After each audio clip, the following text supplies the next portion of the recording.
Hello and welcome. In this lecture we're going to be talking about resistor combinations and the concept of conductance.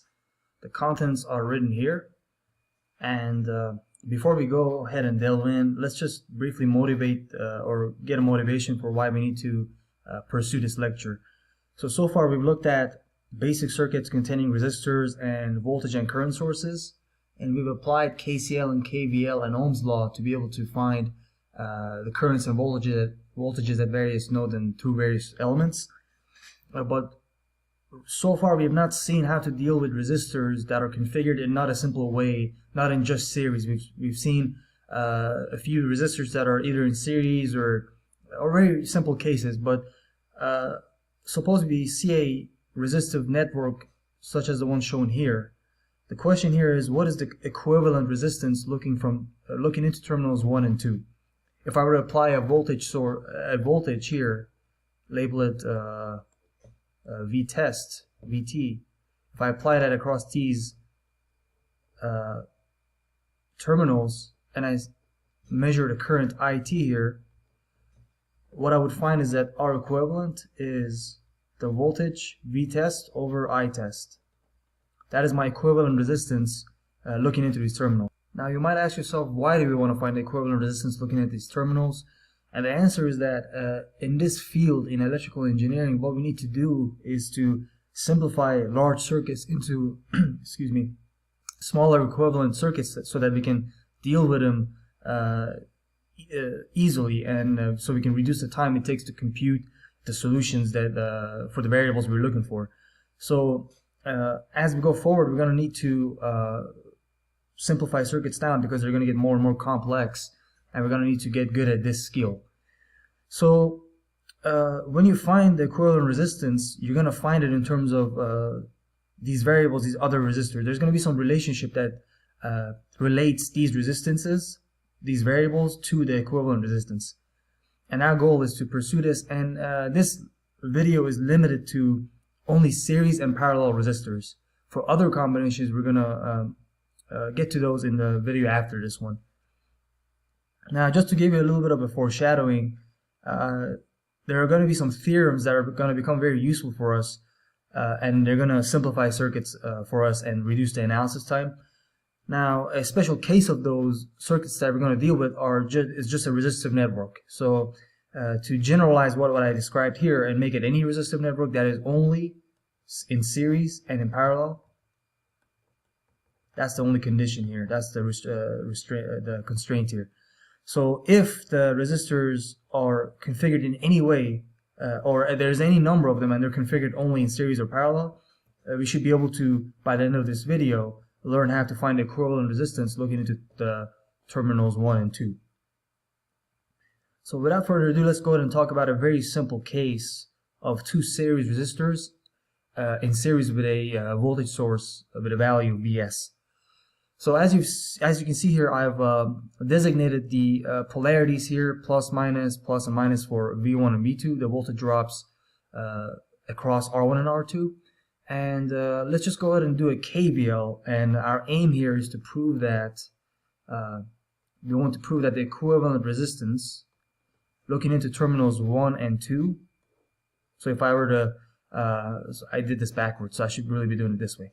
If I took this voltage source away and I looked into terminals 1 and 2, what is my equivalent resistance? And we just want to prove that that is very simply R1 plus R2. In other words, the resistances add if they're in series. There's more resistance, therefore there's less current. So let's go ahead and apply KVL. And I'm going to say that this loop, starting from the bottom here, going around clockwise, that's going to be my current I flowing there. And that has to be the same throughout the entire circuit. That's the property of elements in series. So we're going to use that fact to our advantage and say that, okay, so V1, the current's going where? It's going clockwise. So from plus to minus, it follows passive sign convention.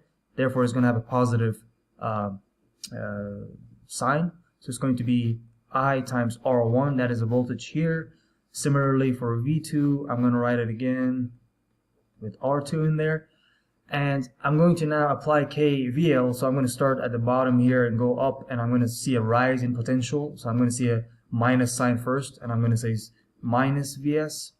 I'm going to continue going, and I'm going to see a plus V1. So I'm going to say plus V1, and I'm going to continue going to see a plus V2.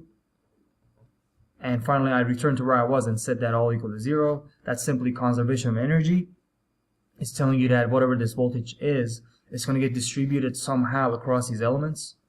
So let me go ahead and move Vs to the other side. And our final answer there is that Vs is equal to V1 plus V2 as expected. If you start here and go counterclockwise, you're going to see a rise V2 plus a rise V1. That has to equal Vs. That's all that's telling you. Conservation of energy. So now let's go ahead and plug in these, substitute these values here, and we're going to get that Vs is equal to I times R1 plus I times R2. I'm going to go ahead and factor I out, so I'm going to get Vs is equal to I times R1 plus R2. Now I'm going to solve for I, so I'm going to divide both sides by the resistances. So I is equal to whatever the voltage is over R1 plus R2. Okay, so that is going to be something that I'm going to use in a second, but before, let me just go ahead and prove that R equivalent is indeed R1 plus R2. So for that, I'll just stick here and just look here and see that voltage is equal to current times resistance, and you're seeing here that the equivalent resistance is the sum of these two resistors. Our second goal here is to show something called the voltage divider. As we briefly mentioned in at the end of the previous lecture, we have the current here going through this going through the circuit, which is composed of series elements. Now, if I want to find the voltage V1, what I do is I simply plug this into this equation for V1, and I get that V1 is equal to Vs over R1 plus R2 times R1 here. So I'm going to say, rearrange that and say Vs times R1 over R1 plus R2. This is very simple, but I just want to make sure that you guys and girls, you can follow this along. So R2 now is going to be same thing. So Vs, I'm going to substitute this into I here. I'm going to get V2 is equal to Vs times R2 over R1 plus R2. So what is this telling us? These relations are called a voltage divider relationship, and what it's telling you is that there's some total budget of energy, some budget of potential energy here, Vs, and that energy, that potential energy, is getting, that voltage is getting distributed across these elements, and what it's doing is it's relating the value of the voltage source and the resistances of the individual resistors in the circuit. So for example, if I want to find the total voltage found in the across R1, what it's telling me is that it's going to relate, that quantity is going, V1 is going to relate to the total voltage available, Vs, and it's also going to relate to how much resistance is there, so R1 over R1 plus R2. So this is telling me that if we fix Vs in R2, and if we increase R1, we're going to have a higher voltage across R1, which is fine. And another useful aspect of just jumping ahead to voltage divider relations instead of having to do a KVL every time is that, well, it's just that you can just sort of understand this relationship here and memorize it and simply apply it to future situations where simply a voltage source and some resistors are shown in series. And we're going to see some examples of where this could be useful. Now, let's look at some special cases. Let's see if this makes sense. This is a good practice to follow. So let's say my resistance R1 is equal to 0. What does that mean? It means R1 is a short, so that's going to become a short here. Let me just denote it like this so I don't have to keep redrawing. It's going to be a short. And what is my equation telling me? It's telling me that it's going to be V1 is equal to Vs times 0 over 0 plus R2, which 0 is on the numerator, so that's just going to be 0. That makes sense because there's always a 0 voltage drop across short circuits. Now, so V1 is going to be 0, and V2 then is going to be R2 over 0 plus R2, which is Vs times 1. So what that's telling you is that the entirety of Vs is going to get distributed across only R2, which makes sense. That makes sense.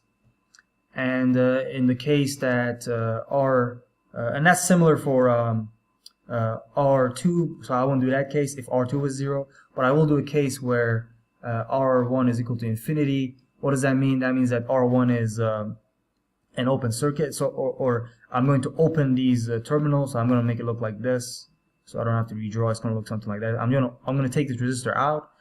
That's the same thing as it being infinity, so no current flows. What is that going to tell me? So that tells me that no matter what R2 is, if I take a limit here, if I take a limit as R1 approaches infinity, I'm going to get that the voltage drop across V1 is just Vs, because let me just write that here. So limit as R1 approaches infinity of V1 is equal to limit as R1 approaches infinity of Vs R1 over R1 plus R2. You can hardly see that, but basically it doesn't matter what R2 is if R1 is going to infinity. So the limit is that these guys cancel out to 1, and the limit is that you get Vs, which makes sense because if I open any of these resistors up, or if I take them out, I have an open circuit, which means no current can flow.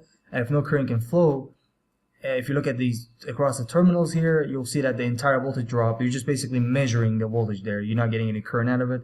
If you're not pulling any current, there's no voltage drop, and therefore you get Vs. That makes sense. Okay, so what we've done here is that we've turned this circuit, this simple circuit, into a much simpler circuit by combining these two resistors into one and calling it R equivalent. Now, the summary then is that we learned about two concepts. So to generalize what I talked about, the equivalent of n series in resistors. So if I had n of them, so 10, 100, 1,000, a million, the equivalent resistance of resistors in series is the sum of each individual resistor. Very simple. And the principle of voltage division is that for any given resistor in this network, in this circuit, if I want to find a voltage drop across only it, I will have the source voltage multiplied by that individual resistance over the sum of all resistors. And generally that's written as Ri over the sum of all resistors. And I have Ri here and Rn here, which is the totality. N is the total number of resistances. And that's going to be the index. But Ri is my variable index, so it's going to be between 1 and n. And if I want to find the ith, the voltage across the ith resistor, denoted by Vi, I'm going to plug in that resistor over the sum of all of them. So that is a summary there about voltage division and series resistors. So let's go ahead and talk about parallel resistors now. So with parallel resistors, so the fact that we had for the fact we used in the first case was that the current through a series circuit, a circuit that is composed of series elements, is the same current through all of them. So that's the fact we used there to be able to derive this relationship. For the parallel resistors, what we have to remember is that the voltage across all parallel elements here would be the same. So what I can say then is that the voltage across R1 and R2, denoted by V1 and V2, would be the same, which then equals Vs. Let me go ahead and fix these real quickly. And my goal is to find R equivalent and a relationship called the current divider. So let's go ahead and apply KCL now, because we were talking in terms of currents here, given that the voltage across these elements are the same. So V1 is equal to V2 is equal to Vs, which is also equal to whatever Ri1 times R1 is, the voltage across R1, and whatever I2 times R2 is, the voltage across R2, which are the same. So let's go ahead and write a KCL, which tells us that the current going into this node, I can denote that by a positive I, and then that's going to be, so a current I enters, I1 leaves, so it gets a minus. Just to remember, I'm doing this again, even though we could already simplify that. I2 also leaves this node, it goes from here to here, so that gets a minus, and all that is equal to 0, just conservation of charge. That's the principle, the physical principle used here. Before it was conservation of energy when we talk about KVL, and in KCL that's conservation of charge. So I is equal to, I'm going to just move our I1 and our I2 there, I1 plus I2. Now let's go ahead and write the currents I1 and I2 in terms of voltages. We know that V1 and V2 are equal to Vs, so I'm just going to say that I1 So it's like saying Vs is equal to I1 R1, so just take R1 to the other side, and that is Vs over R1, and I2 is Vs over R2. So I'm going to just go ahead and plug these guys into this equation, and the currents are, let me denote them like this. It's good to just show where the currents are going, so it's easy for you to check your equations when the circuits become more and more complex. It's a good practice. So let's plug those in there, and we're going to get that I is equal to Vs over R1 plus Vs over R2, but we can factor the Vs out and get that 1 over R1 plus 1 over R2 is equal to I. But I need to write this in terms of V equals IR, which is Ohm's law, so I'm going to divide both sides by 1 over R1 plus 1 over R2. Let's just write it 1 over R1 plus 1 over R2. So my final answer is that the equivalent resistance is 1 over R1 plus 1 over R2 times I. So that is my R equivalent. But a better way to write it, or an easier way to write it in an easier form, I'm going to say that 1 over R equivalent is equal to 1 over R1 plus 1 over R2. And the way I'm doing that is I'm saying, okay, R equivalent, as I said here, is equal to this quantity, 1 plus 1 over R2. If I multiply both sides by this quantity and divide by R equivalent, I get this equation here. See, I simply multiply both sides by this quantity. Let's call this R star, so it's easier to write. So R star multiplied on this side and on this side to make the equation hold true, and also divide by R equivalent. R equivalent. What do we get? So these guys cancel. These guys cancel. I get 1 over R equivalent is equal to R star, which is nothing but this equation. So that's what I get there. Let's go ahead and rewrite this relationship though to make our next objective simpler. So I'm going to say that R equivalent is this quantity, but I'm going to, let me just rewrite this really quickly. 1 over R1 plus 1 over R2. What I'm going to do is I'm going to multiply the top and the bottom by R1, R2, and what that's going to do is simplify things, so I don't have to deal with reciprocals. So I get R1 and R2 on the top, and R1 and R2 on R1 is going to cancel R1, so I'm going to get R2, and R1 and R2 over R2 is going to cancel R2, I'm going to get R1, so I'm simply going to get R1 plus R2. This is something to remember. You're going to see it over and over again for parallel resistors. Now let's derive the relationship for current divider. So as we said, we know that the Vs across both of these resistors is the same. It's just the voltage drop is Vs, and we have the relationships shown here. Vs is equal to I1 R1.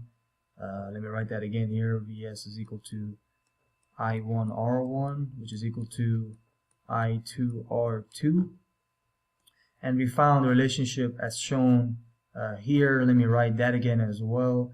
So I would get Vs is equal to R equivalent, which is R1 R2 over R1 plus R2 times I, the total current I. So given this, then I can go ahead and find I1 and R2, I1 and I2. So given these relationships, I'm going to write that. Let's just do different colors. So I1 is going to be, so I'm going to say I1 is equal to Vs over R1, just dividing by R1. And I'm going to plug in this quantity for Vs. So I1 is equal to Vs over R1. And I'm going to simply plug in this term for Vs. And what I'm going to get is that the R1s cancel, as you can see. And I'm going to end up with I1 is equal to whatever I was, the total current, times, because the R1s cancel, I only have R2 over R1 plus R2.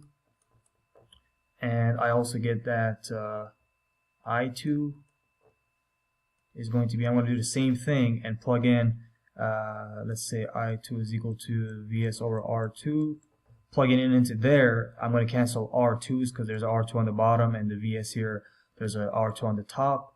So I would get I, the total current, times R1 over R1 plus R2. And this is what's called the current divider relationship. So I'm going to encircle these or encapsulate these in this. That is the current divider. And now let's do some special cases. So we can see the circuit here. Let's say that R1 is equal to 0. What do we get? Let's just look at what the equation tells us. If R1 is equal to 0, whatever I2 is, it's going to lead to an I1 that is equal to what do we say, 0, so that's going to be I. Let's see if this makes sense. We're saying that if R1 is 0, which is a short circuit, the current through it I1 is going to be the total current that's coming from the source I. That makes sense because if we were to short this circuit here, if I have a short circuit, we know that that's why we say it's a short, right? Because it overheats, there's a lot of current flowing through the short instead of the resistor. So when this happens, there's no current flowing through R2 anymore. All of the current flows through the short circuit, and that is why it's dangerous when you hear about short circuits. So that makes sense. Now let's say R1 is equal to infinity, or R1 approaches infinity to be mathematically correct. And what is that saying to us? It's saying that if R1 is going to infinity, it doesn't matter what R2 is, I1 is going to be 0. So I1 is going to approach 0. That means that if R1 becomes an open, there's no current flowing here, and therefore, if I plug in for I2, what is I2 going to be? R1 is going to infinity, so infinity over infinity plus some number that's not infinity, that's just going to be I. Because as we take the limit the limit of something, let's say R1 approaching infinity, and if you have infinity over infinity, that's in the limit, it's going to equal 1. And therefore, we're going to get that I2 is equal to I. Now that makes sense because if I1 is an open, or sorry, R1 is an open, no current flows through there, I1 is equal to 0, and all of the current I flows through R2. That makes sense. And you can follow the same logic for I2 here, do the same thing that I did up here. But another question arises, why is it that for the voltage divider, the current flowing through for the voltage divider, the voltage across R1, for example, not in this case, that's a parallel, I have to show you series. For the voltage divider, the voltage across R1 is proportional to how much resistance there is. And for R2, the voltage there is proportional to how much resistance there is R2 on the numerator.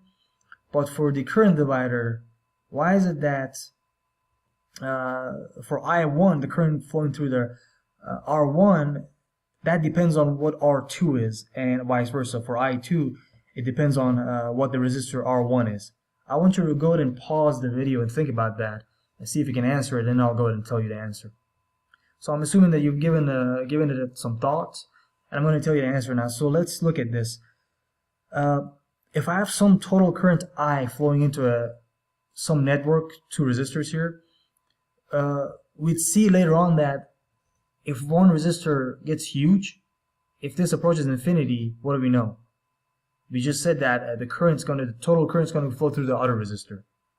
So what this behavior tells us is that the larger one of the resistors get, more current flows through the other resistor. And that makes sense. It's as if you have 2 pipes. Higher resistance in this analogy would indicate that the pipe is getting smaller diameter and smaller and smaller and smaller. So that the resistance increases to the current flow, the water flow in this case. So if you have one of the pipes getting very, very, very small to where no current can flow through it, that means the resistance is infinite, approaching infinity. And what that means is that the water would have to go through the other pipe, which makes sense in that analogy. There's a one-to-one correlated relationship there. So looking here then, let's see what this says. This says that for I1, the current flowing through the first resistor, if R2 gets larger, so if R2 is the one going towards being infinity, R1 gets more and more and more of the current, but there's this division here where if the R2 was approaching infinity, this relationship would have to give us a 1, because we can't exceed I, which is the total charge, the total current, or the total charge per second being given to us from the source. We can't exceed that, and therefore there is this, the nature gives us this division here where if I take the limit as R2 approaches infinity, infinity and infinity give us a 1, because we can neglect R1 because it's so small compared to infinity, and that tells us that I1 approaches I if R2 gets large. So this makes sense. It's telling us that if the other resistor that the current can flow through gets larger, I get more current in the resistor in question, R1. And in the other case, similarly, you can say that for R2 here, if the other resistor gets larger, R1 gets larger, much larger, R1 gets larger, I get more current flowing through R2. So that is a summary there, and let's look at it here. So it's telling us that for a parallel network of n resistors, this is the relationship you would use. 1 over R equivalent is equal to the sum of all the reciprocals of the resistors. And the reason we keep it in this form is that, granted, when you have two resistors, you get a simple, beautiful relation like this. As you can see here, that's very simple, just a product over the sum. But if you have many, many, many, it's not going to be as simple. You have to write it all out, and it's going to be the product of all over the sum. And therefore, we use this form to be able to write simply separate reciprocal, separate fractions. That's why we use it like that. Another point is that, and you're going to see this as you do more problems, is that R equivalent is smaller than the smallest of constituent resistors. So if I have, let's say, 10 resistors, let's say n is equal to 10, they're all, let's say they're all 1 kilo ohms and above. If R1, for example, is 10 ohms, then the equivalent resistance that you're going to find is going to be smaller than 10 ohms. That's a rule that you're going to see. That's a consequence of this relationship. And the intuition behind it is, as you have more and more resistors and one of them is smaller, well then the current flowing through all of them, if you turn them all into one resistor, is as if it's a smaller resistor than any individual one, because there's more paths for the current to flow in. That's as simple as it can be. The explanation is that. So now one question might be, and this might be premature for me to tell you, but you might think, okay, well, by how much is it smaller? So if I have I have 10 resistors and all of them are 1K and above, but one of them is 10 ohms, well, how much smaller than 10 ohms would the equivalent resistance be? And the short answer is that the larger these resistors are, compared to the R1, which is 10 ohms, which is much smaller, the larger these other resistors are, the smaller the total resistance is compared to the smallest one, which is 10 ohms. So if I have, instead of 1K, I have 100 ohms for all the resistors, then the equivalent resistance is very slightly smaller than 10 ohms. But if I have very, very large, maybe kilo ohms, mega ohms resistors, then the total equivalent resistance is much smaller than 10 ohms. So let's go ahead and end this discussion here and move on to the next concept. Okay, so let's go ahead and take a look at a very simple voltage divider circuit in fault-stat circuits, which we've discussed in previous lectures. We use this software just to get a feel for how the currents are flowing and get an intuition behind how the circuit operates. We do the simulations in LT-SPICE, but we get the intuition in this applet, which is called fault-stat circuits. So I have a 10 volt voltage source here along with two resistors in series, which are 100 ohms each. And I want to look at the voltage at this node here, which is voltage divided. So the voltage divider here is going to give me some voltage at this node, which is some fraction of whatever the source voltage is. I have 100 ohms on here. Let's go ahead and run the simulation. And this is the current flowing. And in the first scope, you can see the input voltage, which is 10 volts. And on the second node here, shown in blue, on this node, the output node, we see 5 volts as expected, because we discussed that if you have the same resistors, same values in series, and you have a voltage divider, you get half of the input voltage. Now Now the current should be 10 volts over 200 ohms, which is 50 milliamps. And I'm trying to see, yes, you can see here it says negative 50 milliamps. Let's see here. Right, so the conventional current's flowing this way, and I'm trying to find, this must be the same way as SPICE, where the next node is what is, so you take the next node and then you get the first node for a given component, and that has to be why I'm getting a negative number here. And you can see that as time goes on, I'm in a steady state where nothing changes. I just have 5 volts here and 10 volts here. Let's go ahead and just crank up the resistance value here just to see what happens. So if I have a 1K, we can see what happens if we calculate the total current now. If you get 10 volts over 1100, which gives us 9 milliamps, and you can see that the output voltage decreases as a result. So as we increase this resistor here, we get less and less output voltage, because as we discussed, for voltage divider, there's some total energy, some total potential energy, and the resistor with the higher value is going to get most of the pie. It's going to get most pieces of the pie. So that makes sense. As R1, as this resistor increases, this guy gets less of a voltage and therefore less of a current. Although the total current though is set by the equivalent resistance, so I should really say it's gonna get less voltage across it to satisfy that constant current through the circuit. That pretty much sums up the point I had to make here about voltage dividers. Now let's go ahead and let's look at current divider. Okay, here we see a current divider circuit, and I have 10 volts applied here, which is the same across both. And we can see that by right clicking and saying, let's see, edit, show voltage. You'll see that it's 10 volts across both resistors. And you can see also the current here, 200 milliamps flows into the equivalent resistor here, and 100 milliamps goes through each, which sums up to 200, and that makes sense based on KCL. So now let's go ahead and just look at the animation. So we can see here, let me take the simulation speed down and take the current speed down to avoid glitches in the video. So now what I expect then is that if I increase, let's call this R1 and let's call this R2. If I increase this resistor, I'm going to get more current flowing here, as we discussed.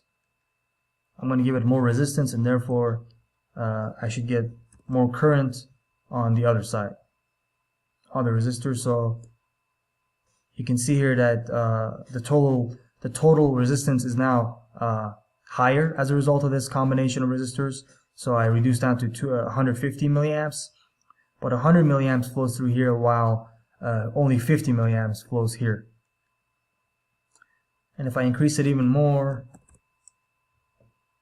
I'm going to get a lower current and maintain that 100 milliamps here and get lower and lower currents here. So that demonstrates the point I was making earlier about the current divider and the intuition behind it. You can follow the same logic and apply it here, and you'll see the same results. Okay, so now let's go ahead and talk about the concept of conductance, which is literally the complement or opposite of resistance. So as resistance increases, conductance decreases, and vice versa. To write it mathematically, we would say that for a parallel resistive network like this, that the total conductance of the entire network would be the sum of all the individual conductances of each individual resistor.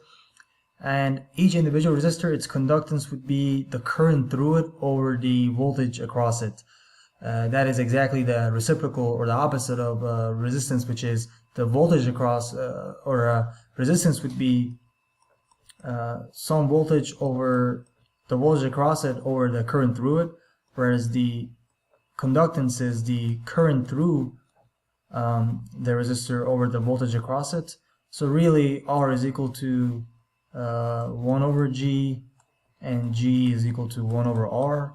And you can see here for each individual resistor we have it denoted as such.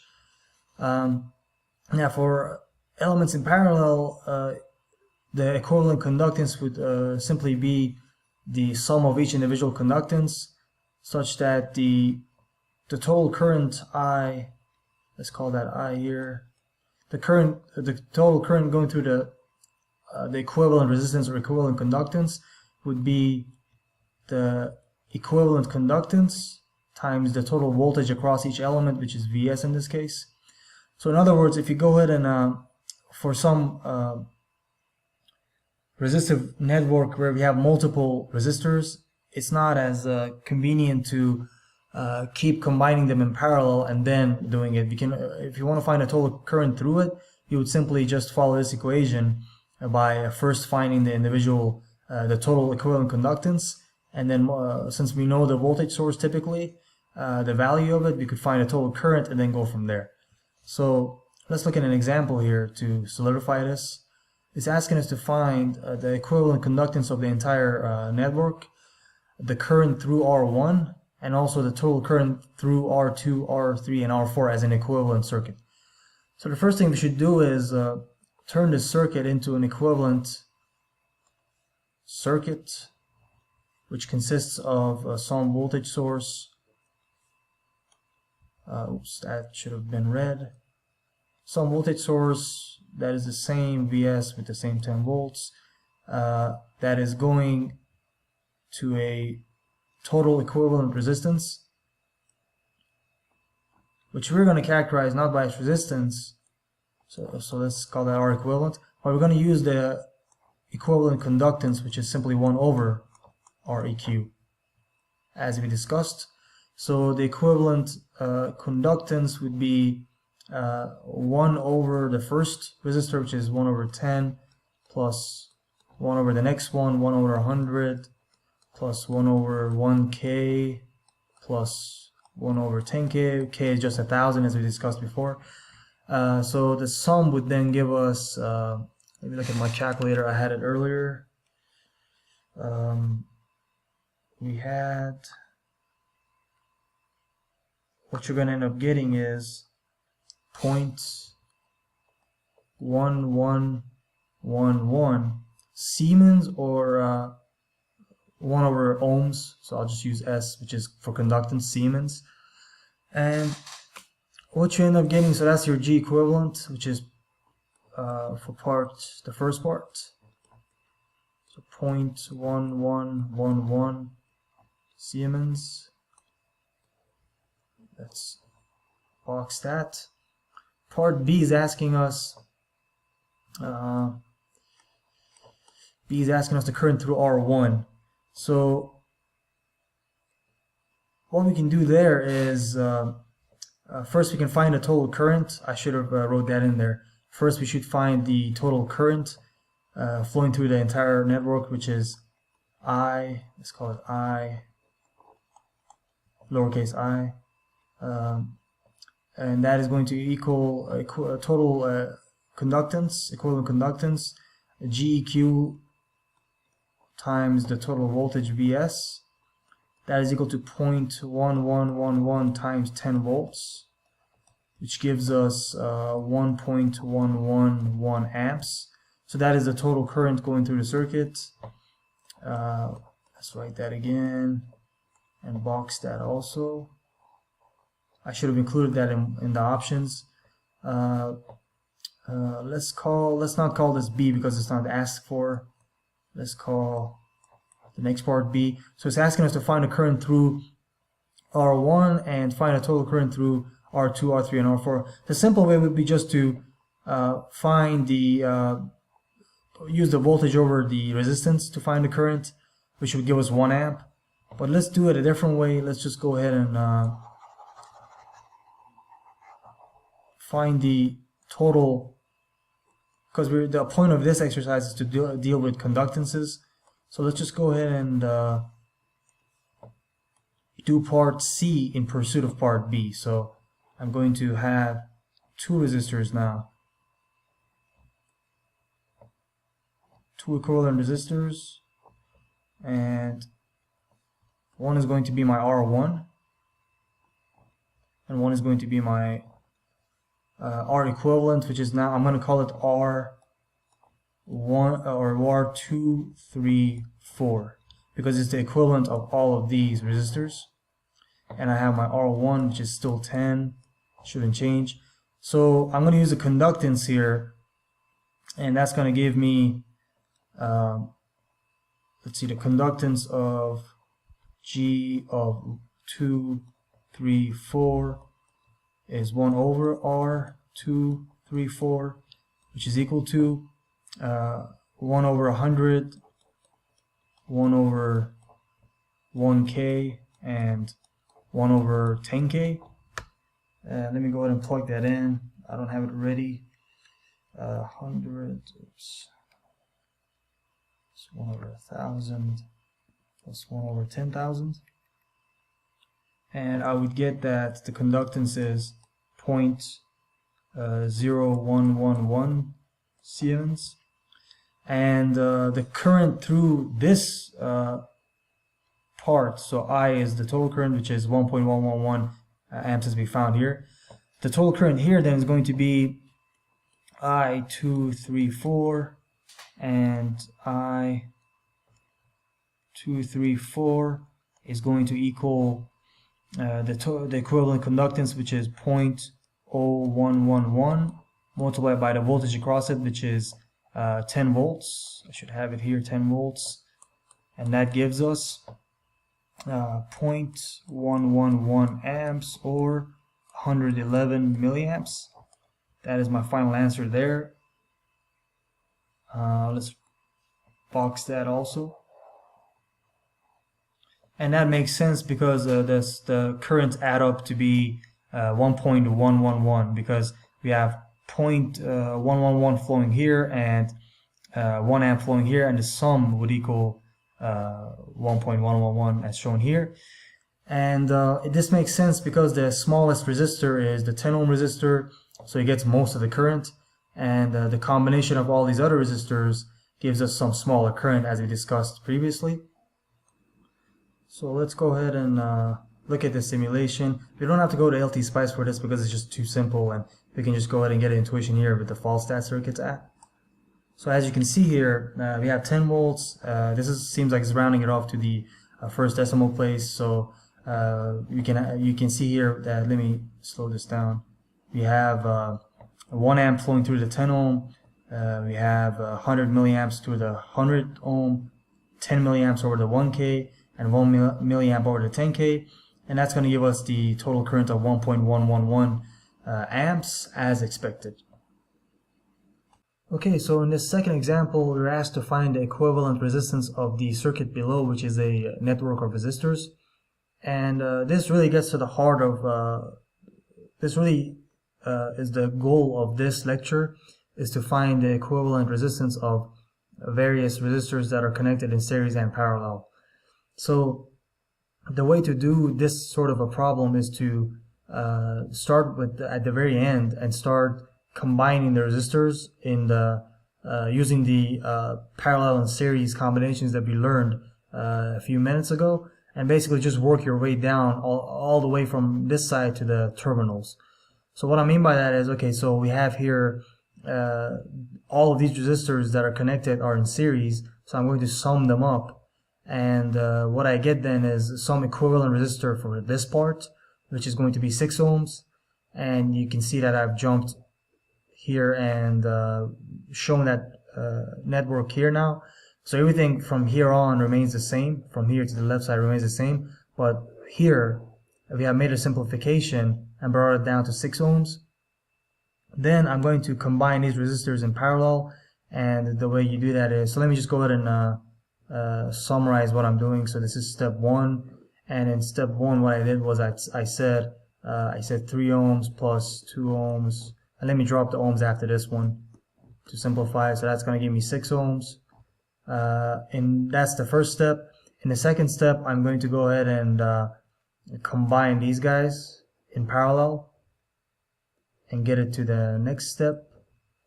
So in step 2, I have 3 and 6 in parallel, which what I would get is 3 times 6 over 3 plus 6.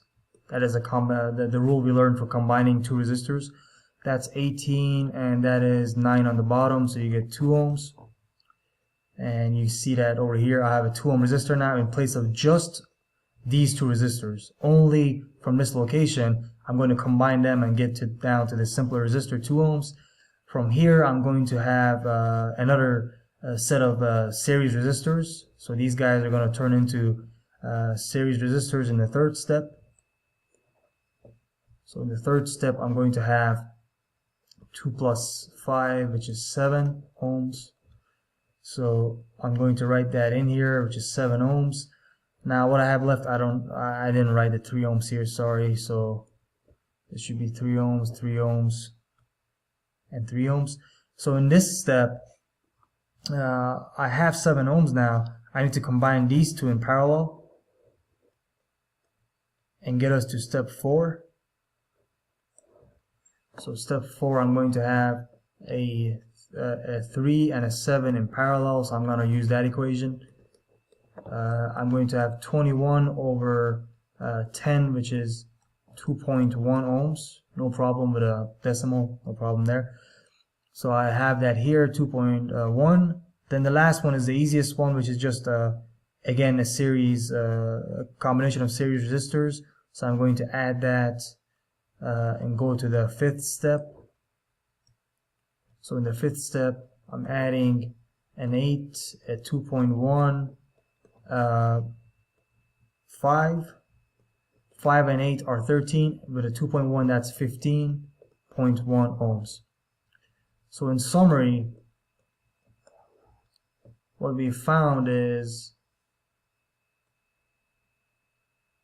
15.1 ohms. So that tells us that this network, this equivalent resistance, is the same as this entire network when seen from only these ports.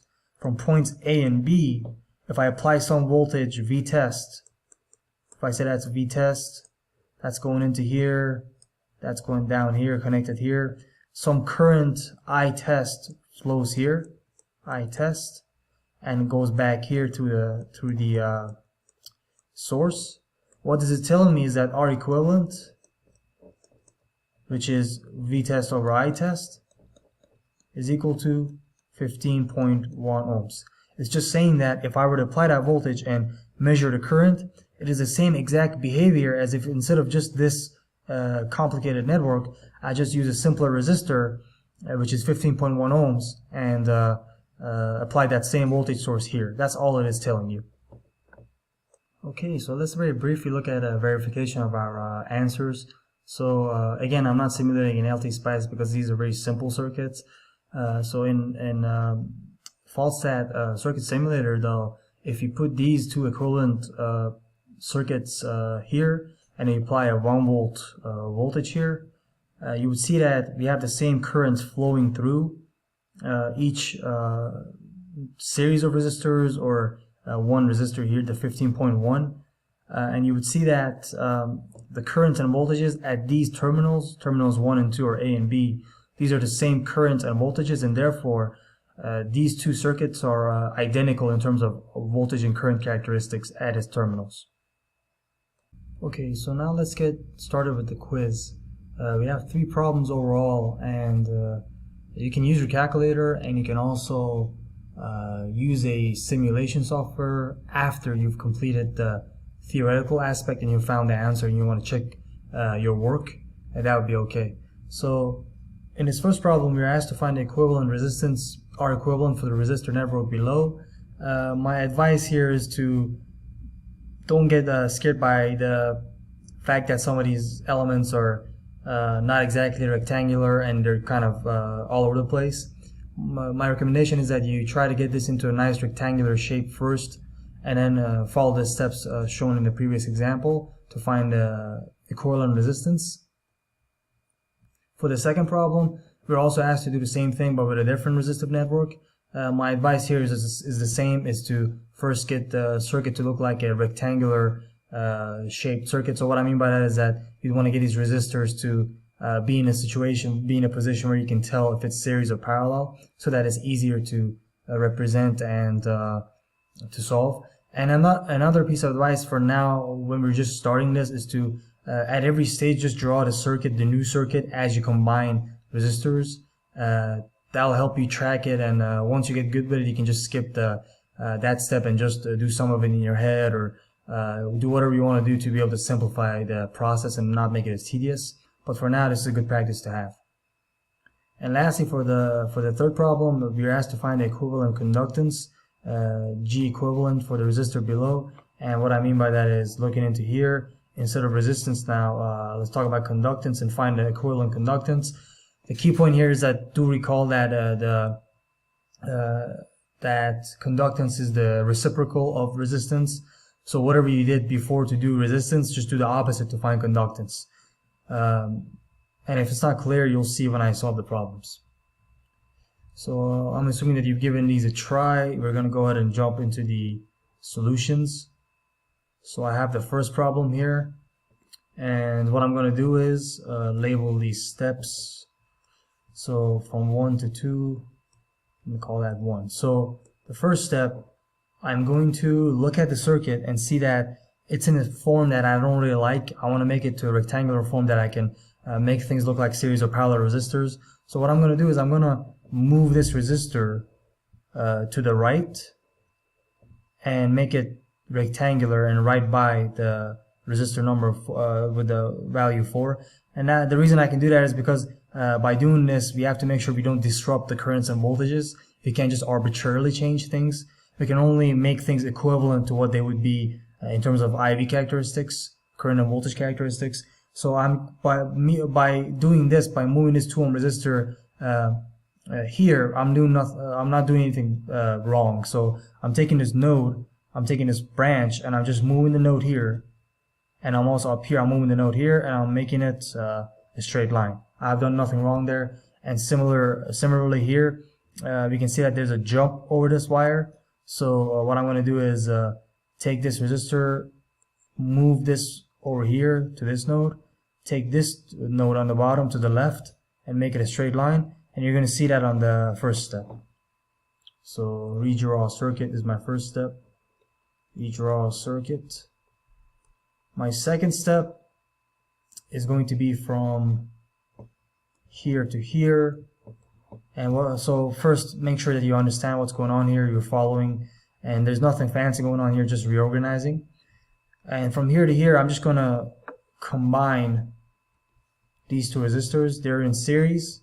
Remember, we always want to start from the very end of the terminals, not from the beginning. You have to go to the end and start from there.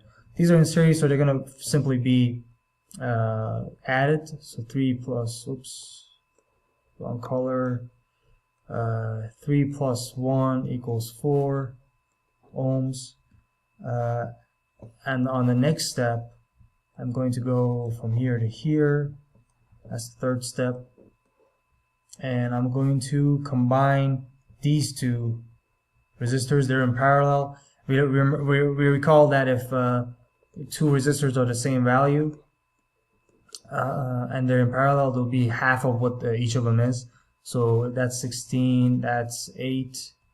Let's see, did I do that? Yes, so that's 2.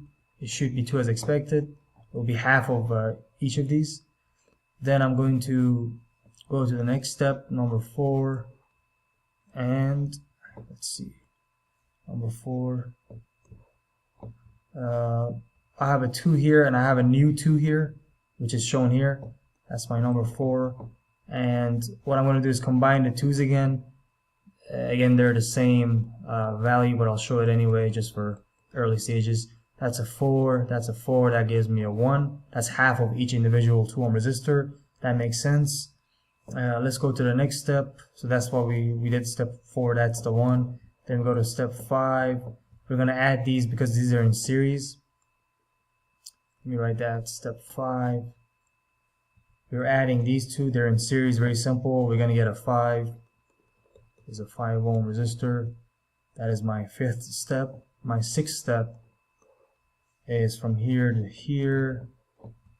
So here we have a choice. We can either, we have 3 parallel resistors, 5 ohm, 10 ohm, and a 5 ohm. We can either do 5 and a 5 first or 5 and a 10 first. It doesn't really matter because they're in parallel. You can prove this if you do it twice. You can show that it'll be the same. So a 5 and a 10, I'm going to have a 5 and a 10 in parallel. I get a 50 over a 15. Just to recalculate this on the calculator, I get a 15 divided by 15. So let's see. Let me go ahead and do it the other way because I already drew it as such. Let me go ahead and do the 5 and a 5. You can prove that it'll be the same. Let's see, is that right? Yep. So I have a 5 and a 5. I'll do the 5s first because it's easy. We already know that it's 5 and a 5 over 5 plus 5. That's 25 over 10, which gives me half of 5. Makes sense. After that, which is step, already said 6. Let's go to step 7. So in step 7, I'm going to have to combine the new 2.5 and the 10. And the sum is going to be 12.5. That's 25 over 12.5, which is a 2 ohm resistor. You can see here that's what I got by combining these, and before that I combined these two first. So let's go to the last step, which is to add these up. Very simple. Let me go ahead and just show you, just for completeness sake. I have a 10 and I have a 2 and I get a 12. And to summarize, then my R equivalent is equal to 12 ohms. Okay, so briefly looking at the equivalent circuit and the original circuit shown in step 2, where it was simplified to a rectangular circuit, we can see that the currents are the same for a 1 volt input, and that proves to us that the resistors have to be the same while looking from these two terminals, looking to the right into these terminals. These are the same equivalent circuits. So that is our verification for the first problem.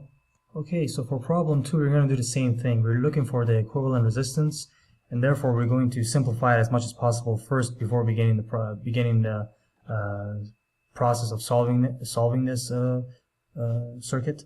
So the first thing I'm going to do is rearrange the circuit again so that everything is rectangular and nice to look at. So I'm going to move this branch this way and move the top this way, so it becomes a straight line, as you can see down here. Then I'm going to keep the resistor with 6 ohms, and then I'm going to shift this entire section to the left and extend this node so that it has a short in it, as you can see here. It's the same thing. These are 0 ohm wires, and therefore it doesn't matter if you extend them or whatnot. So when I move the 4 ohms and I have the 2 ohms up here connected to this very node that we discussed, everything looks good and everything is similar. So that's my first step. I'm done. So redraw circuit is done. Redraw circuit as necessary. That's done. Then I'm going to go from this circuit to the second, which is to say I'm going to combine these two resistors in parallel. You might ask, okay, why don't we start with this resistor? And the answer is, if you start with this resistor, what are we going to do? We need an equivalent resistor to be able to add this to. So that's why we have to start with this pair. Once we find the equivalent of these two guys, that is to say, that is 4 times 6 over 4 plus 6, because they're in parallel. What you end up getting is 24 over 10, which is 2.4 ohms. As you can see in this circuit here. So that's the second step. For the third step, I'm going to combine these two resistors, and that's going to be a simple addition for series resistors, and I get a 4.4 ohm equivalent resistor. Here I'm going to go from, so that's my third circuit or third step. Then I'm going to get these guys in parallel. So that is a 2 times a 4.4 over 2 plus 4.4, because they're in parallel. You get an 8.8 over a 6.4, and that gives you a 1.375. Let me make sure of that really quickly on the calculator. Yep, that's a 1.375 ohm equivalent resistor. From here, I'm going to look at these two and combine these in series. I'm just simplifying one by one and going forward. So that's going to be a simple addition again. And I'm going to get a 5.375 ohm resistor. From there, I'm going to, for step 5 we completed, so here we're going to, for step 6, we're going to get these guys in parallel, so 6 times a 5.375 over 5.375 plus 6. What is that equal to? Can't really do that in my head currently. So that is going to be a roughly 2.835. I'm going to keep the decimal place to minimize error, the third decimal place. So from 5 to 6 we got that. For 6 we're going to get these guys in parallel.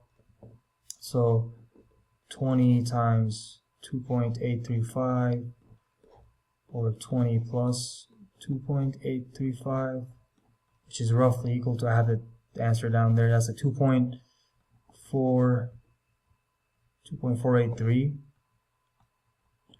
And finally we're going to see that we just need to now add these guys in series, and that's the end of it. That's going to be 15 plus 2.483, which is 17 let's round up now, this is the last step, so 17.5. Put a squiggly to say roughly.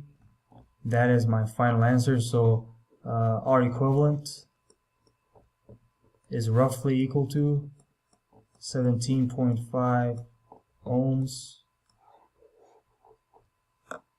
Looking at the fall-stat circuit model, then we can see that that says 18, but it should really be 17.5. It looks like it's rounding up, so that's how many decimal places it can handle, or significant figures. Looks like only 2. So we can see here that with 18 ohms here and whatever the original circuit was with those configurations, we get 57 milliamps for both of them when a 1 volt signal is applied. 1 volt DC signal is applied, we get the same currents. That's the same IV characteristics at the terminals, and therefore it is the same equivalent circuits. So here we are at the last problem, and we have to find the equivalent conductance. So do keep in mind that conductance is the reciprocal of resistance. So whatever we did normally to find resistors in a given network, we now have to do the opposite. So if conductances are in series, you have to do the multiplication of so say you have if you have, let's say there are G1 and G2, if they're in parallel, you would simply add them, and if they're in series, you would have to do the opposite. So you would have to say G1 G2 over G1 plus G2 would be the equivalent conductance looking into this into these terminals, and up here you would just simply add them. Let me go ahead and clean this up again and start from here. So do keep in mind that the unit of conductance is Siemens, and it is simply 1 over ohms, if you'd like to think about it like that. It's the reciprocal. So let's go ahead and solve this problem. So the first thing I'm going to do is, looking into here, I can't really do much unless I combine these guys, or if I first combine these guys. I'm going to redraw the circuit here so you can see better what I mean. So I have the 2 resistors here in, or 2 conductances in parallel here. I'm just going to change things slightly so it's easier to see. And I have, keep in mind you can always do these manipulations for your own sake or for demonstration's sake. As long as you're not changing the circuit, it's sort of like manipulating an algebraic equation by multiplying the top and the bottom by some number. As long as you don't change the value, there's no problem. So I have 5 Siemens here and 5 Siemens, and here I'm not going to drop the unit because we would confuse it with resistors and we would mess up the process. So here I'm going to specify that it's actually in Siemens. So 5S and a 5S, 3S and a 4S and a 12S. So here then what I'm going to do is first combine these guys, and what that's going to give me is because it's two conductances in parallel, it's actually going to be a simple addition, as opposed to two resistors in parallel. So it's going to be 10 Siemens. Then I'm going to have, let me just first go ahead and draw this. I don't want to combine steps here because we're in the elementary stages. So that's what I get there. That is again a 3S, a 4S, and a 12S. Then I'm going to go to the next step, and so I'm going to have the same 10S. Now I'm going to combine these two and leave this guy here. So in that sense, you have, let's draw that. It's going to look ugly because I'm in a rush. Long video. So 3S, and we're going to add these in series. So it, yes, in series they're conductances. So you're going to do what you do for parallel resistors. 12 plus 4, you get a 48 over 16. Let's see what that gives us. 4 times 12 divided by 16. That's a 3. So we get a 3 here, 3 Siemens. And then in the next step, you have two. I'm going to just simply add those two conductances because they're in parallel, and that's easy. You have a 10S. I'm going to add a 3 and a 3 to get a 6S. And finally, we're going to get it to the last stage. Oops. And that's going to be two conductances in parallel, and therefore we're going to have 10 times 6 over 10 plus 6, which is a 60 over a 16, which is a 3.75 Siemens. So equivalent conductance is 3.75 Siemens. And if you want to find the equivalent resistance, you just take the reciprocal. So R equivalent is going to be 1 over 3.75, which is roughly, second answer, and is roughly 0.26 repeating. I'll say 2.7 ohms. That's going to be my equivalent resistance. Okay, so finally we drew the last circuit's diagram here, and we're looking at the resistors here because I'm not sure how to enter conductances into this applet.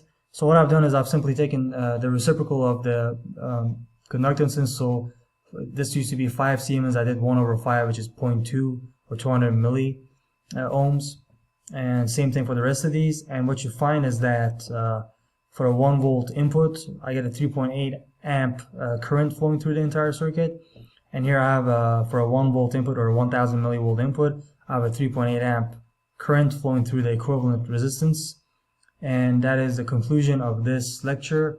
I'll see you guys in the next lecture.